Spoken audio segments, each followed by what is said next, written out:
안녕하십니까. 명품 변호사 TV의 조용주 변호사입니다. 좋아요와 구독 부탁드리겠습니다. 최근 음주운전에 대한 처벌이 많이 강화가 됐죠. 그리고 이제 도로교통법이 개정이 돼서 두 번 이상 음주운전을 한 사람은 가중해서 이제 처벌하도록 되어 있습니다. 근데 이제 문제는 이 가중되는 음주 전과가 이 법 시행 전의 전과도 해당이 되느냐, 아니면은 이 법 시행 이후에 음주 전과가 두 번인 거가 해당이 되느냐. 요게 이제 법원에서 쟁점이 됐는데요. 아마 입법을 할 때는 취지는 법이 시행되더라도 기존에 이제 두 번 이상의 전과가 있으면 새로 개정되는 도로교통법에 가중처벌 조항이 적용된다라고 이제 그런 의미로 이제 입법을 했을 것이라고 예상이 돼요. 근데 이제 요게 이제 쟁점이 된 것은 뭐냐면, 요 사건의 쟁점이 된 그 피고인 같은 경우에 2019년도 8월 달에 올림픽대로에서 차 안에서 잠을 자고 있었대요. 근데 잠을 잤는데 아마 음주운전하고 가드레일을 박은 다음에 바로 이제 기절을 했는지 잠을 자고 있다는 신고를 받고 경찰에 출동을 했는데, 그분이 이제 음주운전을 한 것이죠.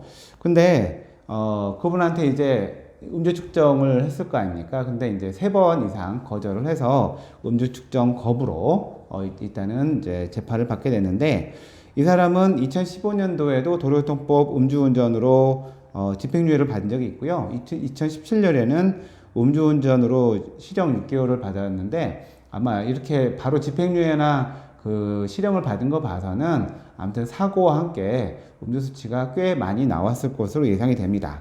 그래서 이분이 이제 주장한 것은 뭐냐면, 자기가 범죄를 했던 것은 2015년, 2017년이고 요 법이 만들어진 거는 그 이후기 때문에 그 이후에 두 번 이상 전과가 있을 때 처벌이 가중되어야 되는 것이지, 이게 이제 시행되기 전까지 하는 것은 그것은 그 과거 전과의 소급 적용, 그 다음에 일사부조리 원칙에 위배된다, 이런 이제 주장을 한 거죠.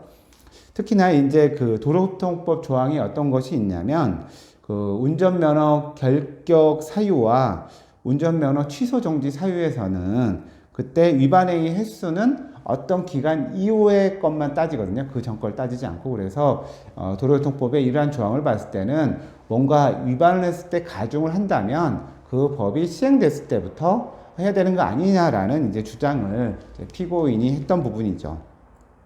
근데 이 음주운전 부분에 대해서는 이 법 시행 전의 전과를 반영할 것이냐, 아니면은 법 시행 이후에 음주운전 전과를 통해서 반영할 것이냐, 이거는 법의 규정은 없어요. 없는데 아까 말씀드린 그 운전면허 취소 정지와 좀 다르게, 그거는 어느 때부터 위반한 것만 가지고 카운트를 한다라고 되어 있는데, 음주운전 가중 처벌에 대해서는 그 내용이 없는 거죠. 근데 아마 이거는 처음부터 입법할 때 법 시행 이후의 음주운전은 그 전에 있는 음주운전 전과가 있는 걸 참작해서 가중한다 했기 때문에 그게 이제 그 입법자의 의도였다고 보여져요. 그래서 그런 내용을 특별히 집어넣은 것 같지는 않습니다.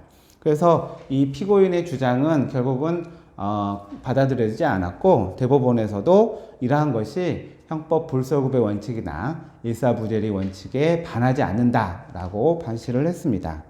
아마 이게 어떤 법인지는 우리 요새 이제 법에다가 사람 이름을 갖다 붙이는 경우가 있어서 어떤 법인지는 기억이 안 나는데, 2019년도 6월부터 시행된 법이고요. 음주운전 전과가 2번 이상인 경우에는 그 다음에 처벌받는 음주운전에 대한 법정형이 가중이 되어서 상당히 높은 형으로 이제 처벌을 받게 된 것이죠. 그래서 그 전과는 이 법 시행 이후의 전과뿐만 아니라 그 이전의 전과까지 모두 감안해서 2번 이상 넣으면은 가중 처벌된다라는 점을 말씀드리겠습니다. 이상 판례에 대한 해석을 마치도록 하겠습니다. 감사합니다.